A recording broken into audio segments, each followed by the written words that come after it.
May 12, 1998. Sarah Connolly, 23 years old, and Daniel Reeves, 25, drove into the Blue Ridge backcountry for what should have been a perfect spring afternoon. They packed a wicker basket with sandwiches wrapped in wax paper, strawberries in a plastic container, and a bottle of wine Sarah had been saving for a special occasion. On the passenger seat sat a disposable camera, still in its cardboard sleeve, purchased that morning at a gas station. Daniel wore his favorite brown leather jacket, the one with the torn pocket he refused to let Sarah mend. She wore a white cotton sundress and her grandmother's silver bracelet, the one that caught sunlight when she moved her wrist. They were never seen again. Sarah Connolly had moved to Asheville, North Carolina just 8 months earlier, taking a job at a small bookstore on Main Street, where regulars knew her by name and her recommendations by heart.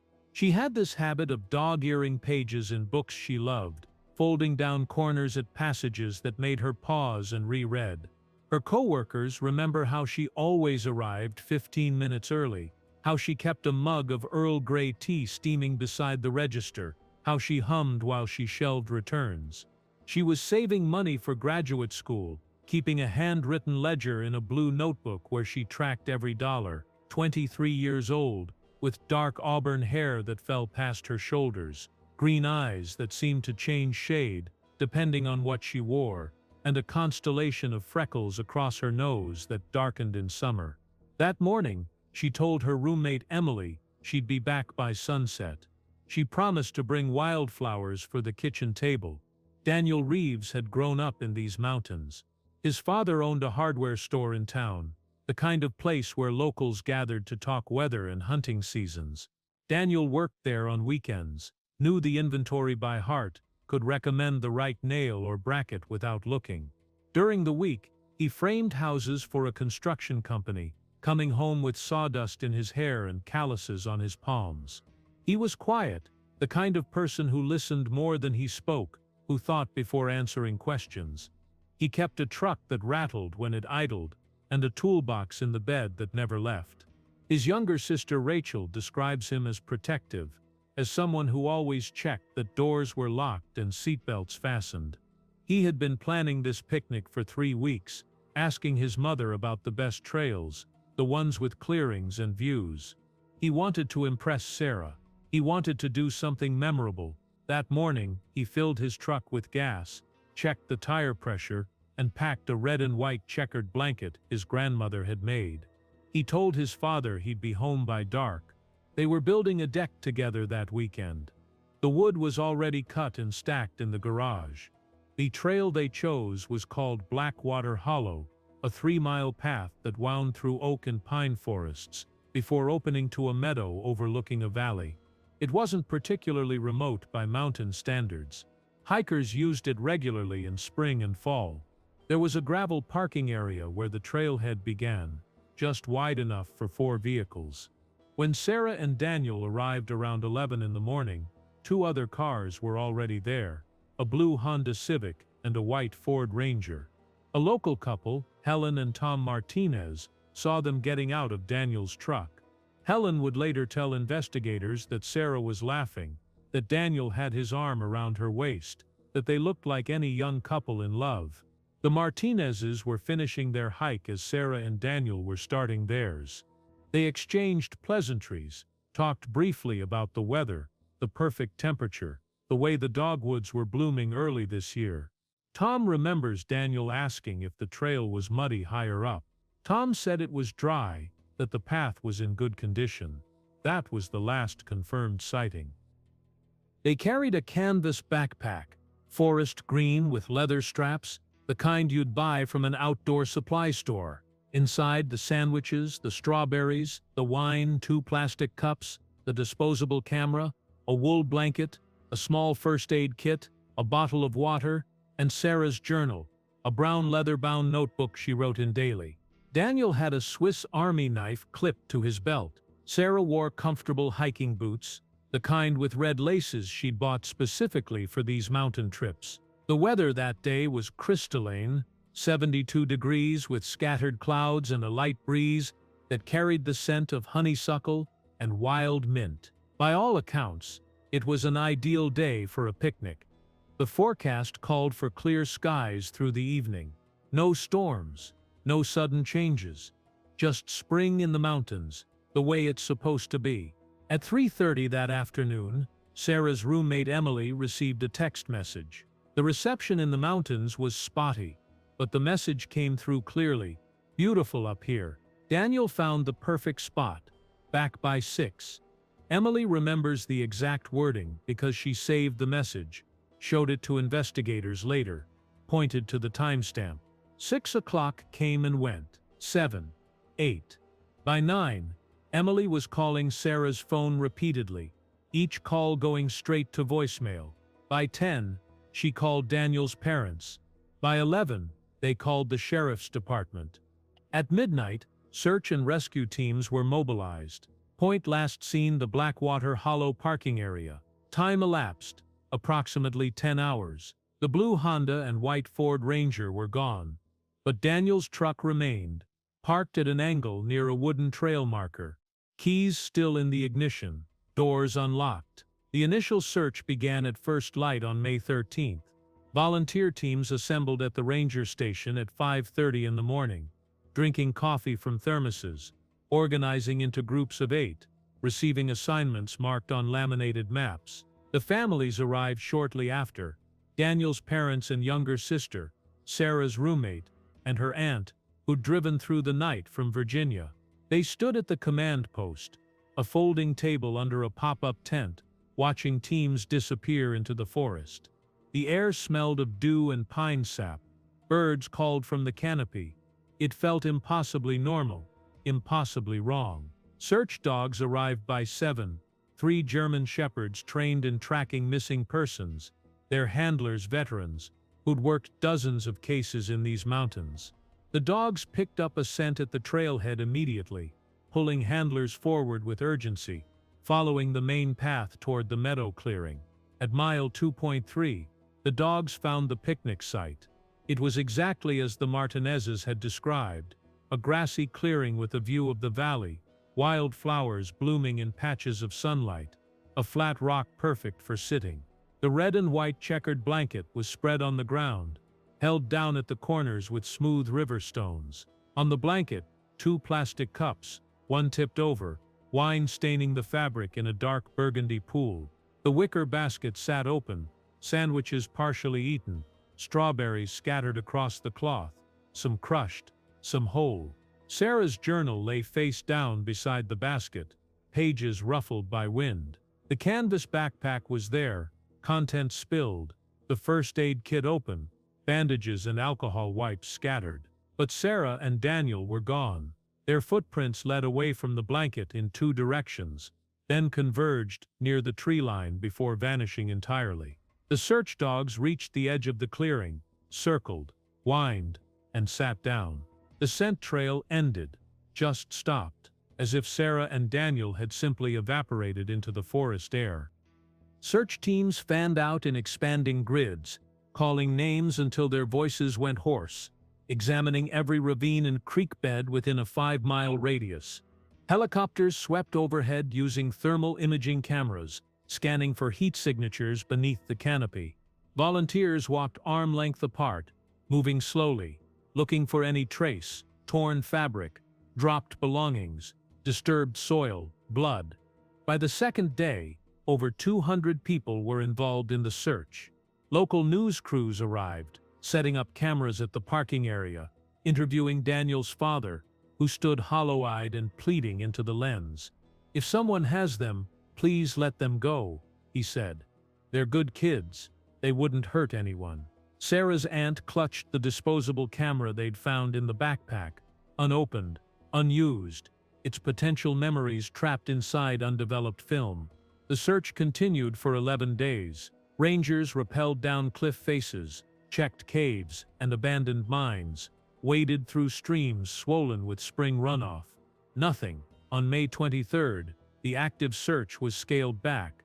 The case was handed to the county sheriff's Criminal Investigations Unit. Missing persons report filed, posters printed, billboards erected along the highway. Have you seen them with photographs of Sarah smiling in her bookstore apron? Daniel standing beside his truck, squinting into sunlight. Theories circulated immediately. Accident. Search teams had covered every accessible ravine and drop-off within 10 miles. Rescue dogs would have found bodies if they'd fallen. Animal attack. Black bears inhabit these forests. But attacks on humans are extraordinarily rare, and there was no blood at the scene. No signs of struggle, no torn clothing or defensive wounds. Getting lost. Both were wearing appropriate footwear, had water and supplies, and Daniel knew these trails. Even if they'd wandered off path, search dogs should have tracked them. The scent ending so abruptly made no sense to handlers. In my 20 years doing this, I've never seen a trail just stop like that, one handler told reporters. It's like they vanished into thin air. Foul play. The FBI sent agents to interview everyone who'd been in the area that day. The Martinezes, a solo hiker named Marcus Webb, who'd been on an adjacent trail, a fishing guide, who'd been working a stream 2 miles north.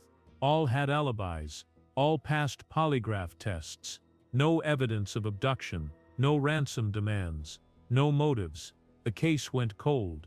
Sarah's bedroom remained unchanged for 3 years. Her roommate Emily moved out after 6 months, unable to bear the silence, the way Sarah's books still sat on the nightstand, the way her coffee mug still hung on the kitchen hook. Daniel's parents kept his bedroom exactly as he'd left it, work boots by the door, blueprints for the deck they'd never build, still spread across his desk. His sister Rachel visited the meadow every year on May 12th, leaving wildflowers on the spot where the blanket had been found. The town remembered them in the way small towns remember their tragedies, with hushed conversations and averted eyes. When anyone mentioned Blackwater Hollow, hikers reported feeling uneasy on that trail, a sense of being watched, of something wrong in the air. The clearing where Sarah and Daniel had their last picnic became a waypoint of local folklore, a place teenagers dared each other to visit at night, a cautionary tale about the wilderness keeping its secrets. 19 years passed. The case files gathered dust in the sheriff's department basement, boxes labeled with faded ink. Connolly Slair, Reeves, 1998. Unresolved. Sarah would have been 42 years old. Daniel would have been 44. Their families aged. Their grief calcified into something permanent and heavy, something they carried in their posture and the lines around their eyes. The trail continued to be used. The meadow continued to bloom with wildflowers every spring. Life moved forward, because that's what life does, even when it leaves people behind. October 2017. A rancher named Victor Hayes was checking fence lines on his property, which bordered the national forest land 2 miles west of Blackwater Hollow. Victor had owned this land for 30 years, raised cattle, fixed his own equipment, knew every acre of his 500-acre spread. He was riding his ATV along the property line when he noticed something unusual, a hunter's blind that hadn't been there before, or rather, hadn't been visible before. Hunter's blinds are common in these woods, small structures made of plywood and camouflage netting where hunters wait for deer during season. This one was partially collapsed, overtaken by vines and saplings, hidden in a dense thicket of mountain laurel. Victor almost missed it entirely, but something caught his eye, a flash of color that didn't belong, a piece of fabric snagged on a branch. He stopped the ATV, climbed off, pushed through the undergrowth. The blind was roughly 6 feet by 6 feet, built low to the ground with a slanted roof. One wall had collapsed inward. Rain and time had rotted the plywood. Victor pushed aside the vines and peered inside. What he saw made him step back, breath catching in his throat. Tucked in the corner, partially buried under decaying leaves and debris, was a canvas backpack, forest green, leather straps, covered in moss and mildew, and beside it, sealed in a plastic Ziploc bag gone cloudy with age, a disposable camera. Victor didn't touch anything. He marked the location with GPS coordinates on his phone and drove straight to the sheriff's department. By evening, a forensic team was on site, documenting the scene with floodlights and cameras, carefully extracting the backpack and its contents. The canvas was rotted through in places, but the items inside were partially preserved by the plastic grocery bags Sarah and Daniel had used to pack their food. The Ziploc containing the camera had protected it from the worst of the moisture. Investigators photographed everything in place before removal: the backpack's position, the angle it had been shoved into the corner, the way leaves had accumulated on top, suggesting it had been there for years, possibly since 1998. The blind itself showed no signs of recent use. Spiderwebs stretched across the entrance. Rot had set into every board. Whatever had happened here happened long ago. The backpack was transported to the State Forensics Laboratory in sealed evidence bags. Over the following weeks, technicians worked methodically to recover what they could. Sarah's journal had disintegrated, pages fused together by moisture and mold, ink bled into illegible shadows. The sandwich wrappers and plastic containers were still intact, though discolored and warped. The wool blanket was there, compressed and mildewed. The first aid kit, a bottle of water, empty, and the Swiss Army knife, Daniel's knife, the metal blade corroded but recognizable. But it was the camera that held everyone's attention. Disposable cameras from the 1990s used 35mm film sealed inside a plastic and cardboard housing. If the seal had held, if moisture hadn't penetrated, there was a chance the film could be recovered and developed. Forensic specialists carefully opened the camera in a dark room environment, extracting the film canister with gloved hands under red safe light. The film had been exposed to some humidity over the years, but the canister had remained relatively sealed. It was sent to a specialized lab that handles aged and damaged photographic materials. The development process took days, using chemical baths adjusted for degraded film, slow and painstaking work that required precise temperature control and timing. When the negatives were finally hung to dry, technicians could see images, faint, grainy, but images, 27 exposures, 27 frozen moments from May 12, 1998. The first 12 photographs were mundane, beautiful, in their ordinariness. Sarah and Daniel at the trailhead, smiling into the camera, Daniel's arm around her shoulders, a shot of the path ahead, sunlight filtering through trees. Sarah, walking ahead of Daniel, her white dress bright against the green forest, the meadow clearing, captured in afternoon light, wildflowers nodding in the breeze, the blanket spread on the grass. A self-portrait of them together, Sarah holding the camera at arm's length, both laughing, wine cups visible at the edge of the frame. These photographs were the last documentation of them happy, alive, unaware. Photo 13 showed the tree line at the edge of the meadow, the quality degraded noticeably, as if taken in lower light or with a shaking hand. Photo 14 was blurred, a smear of green and brown, motion captured mid-exposure. Photo 15 showed Daniel standing, his body turned towards something off-camera, his expression changed, not smiling anymore. Alert, almost confused. Photo 16 was taken from a lower angle, as if the camera had been held at waist level, and showed Daniel's boots, the ground, a partial view of the forest floor. Photos 17 through 21 were dark, severely underexposed, taken inside something, somewhere with very little light. Forensic enhancers worked to pull detail from the shadows, adjusting contrast and brightness levels to reveal what the film had barely captured. The images showed the interior of a structure, wood planks, a low ceiling, and in one frame, barely visible, a human hand pressed against wood, fingers splayed. The hand wore a silver bracelet, Sarah's grandmother's bracelet, the one that caught sunlight. Photo 22 was the most disturbing. It showed a section of wooden wall, and carved into the wood with something sharp were words, "Can't get out." The letters were crude, uneven, scratched deep into the grain. Photos 23 through 27 showed variations of the same scene, the interior of the structure, attempts to photograph what appeared to be a door or opening, and in the final image, a sliver of daylight, a crack in the wood, showing green forest beyond. The film ended. 27 exposures. The camera had been fully used, then sealed in the Ziploc bag, and placed in the backpack, along with everything else they'd carried. The backpack had been hidden in a hunter's blind 2 miles from where they'd been having their picnic. The question that haunted investigators was simple and terrible. How did it get there? Search and rescue teams were immediately redeployed to the areas surrounding the hunter's blind. Using cadaver dogs and ground-penetrating radar, they searched in expanding circles, looking for remains, for graves, for any explanation. The forest had changed in 19 years. Trees had fallen.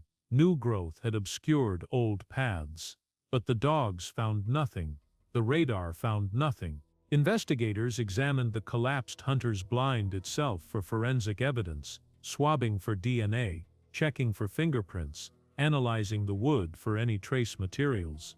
The blind had been built years before 1998, likely in the early 1990s, and had been used by hunters during multiple seasons. Dozens of people could have touched those boards. The DNA recovered was degraded and mixed, impossible to isolate usefully. The photographs were enhanced and analyzed by experts in photographic forensics. The images of the interior structure were compared to the hunter's blind where the backpack had been found.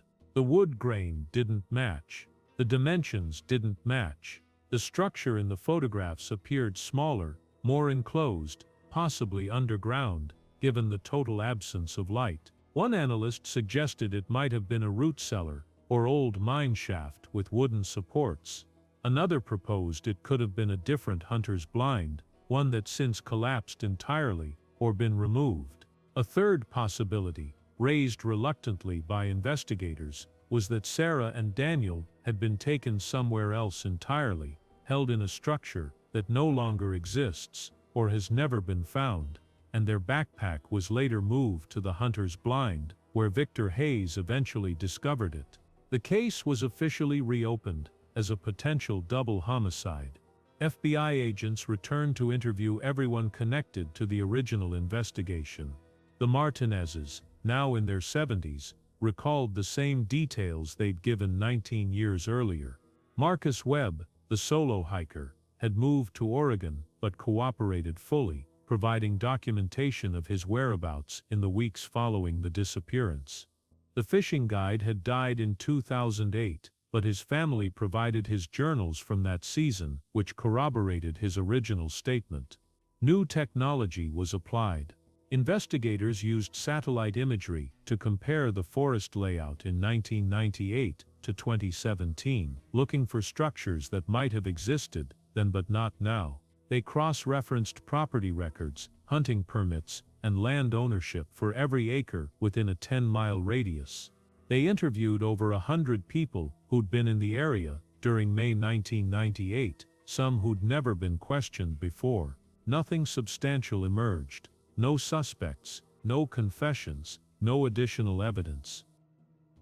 Sarah's aunt, who'd held on to that unopened disposable camera for years before learning the backpack contained a different one, described the photographs as a nightmare made real. Daniel's sister Rachel, now 42 years old, said seeing her brother's face in those images, seeing the change in his expression from joy to alert fear, was worse than never knowing. At least before I could imagine they'd died quickly, peacefully, maybe in an accident, she told reporters. Now I know they were scared. I know they were trapped somewhere. I know they tried to document it, to leave evidence, and they succeeded. But it still doesn't tell us who or why or what happened after that last photograph. The case remains open. The photographs are studied by cold case specialists, shown at law enforcement conferences, analyzed by experts in abduction and wilderness crimes. Theories range from a disturbed individual who knew the area intimately and has since died or moved away, to an organized operation that targeted hikers in remote areas, to something even darker that investigators hesitate to name publicly. Search teams occasionally return to the forest, following new leads or theories, but the wilderness that took Sarah and Daniel Connolly and Daniel Reeves has offered nothing more. The backpack, the camera, and 27 photographs are all that came back. Today, if you hike the Blackwater Hollow Trail to that meadow clearing, you'll find a small memorial, 2 wooden crosses, weathered gray by sun and rain, names carved into the planks. Sarah Connolly, 1975 to 1998, and Daniel Reeves, 1973 to 1998. Hikers leave stones at the base, flowers, small notes, not forgotten. Rest in peace. We remember. But the dates are provisional. No one knows exactly when they died. No one knows where their remains are. The memorial marks the last place they were definitively seen alive, sharing a picnic on a spring afternoon, when the dogwoods were blooming early and the sky was clear. The trail continues to be used. Families hike it. Couples spread blankets in the meadow. Life continues in the mountains, because the mountains don't stop for human tragedy. But there's a weight to that place now, a knowledge carried by anyone who knows the story. Sarah and Daniel walked into these woods and encountered something that has never been explained, something that left behind just enough evidence to confirm the horror, but not enough to solve it. The hunter's blind, where Victor Hayes found the backpack, has been completely dismantled by investigators and removed. The forest has reclaimed that spot, but sometimes hikers report finding things in the woods around Blackwater Hollow: a scrap of fabric caught on barbed wire, a rusty piece of metal that might be part of a structure. Places where the ground seems disturbed, where saplings grow in unnaturally straight lines, suggesting something was once buried there. Each discovery prompts a new search, new hopes that this will be the piece that explains everything. So far, the forest has kept its secrets. Sarah and Daniel remain among the missing, their story frozen in 27 photographs that show the beginning of something terrible but not its end. And somewhere in those mountains, in the vast indifferent wilderness that covers hundreds of square miles of ridges and hollows and forgotten places, there might still be answers. There might still be a structure, with words carved into the walls. There might still be remains waiting to be found. But for now, there is only mystery, and a silver bracelet catching light in a degraded photograph, and the question that will never be fully answered: what happened in those hours between the wine-stained blanket in the meadow and the backpack sealed away in darkness 2 miles away? The case file remains open. Daniel's sister still hikes to the meadow every May 12th. Sarah's journal, though destroyed, was listed in the evidence log with careful detail, as if the words it once contained still matter, still wait to be read. And on quiet days when the wind moves through the trees at Blackwater Hollow, when hikers pause in that meadow clearing and feel the strange weight of the place, they're standing at the edge of something that refuses to be solved. A mystery that has outlived everyone who might have held its answer, a story that ends not with closure, but with 27 images on degraded film, and the terrible certainty that Sarah and Daniel knew what was happening to them, documented it as best they could, and disappeared anyway into the woods that will not give them back.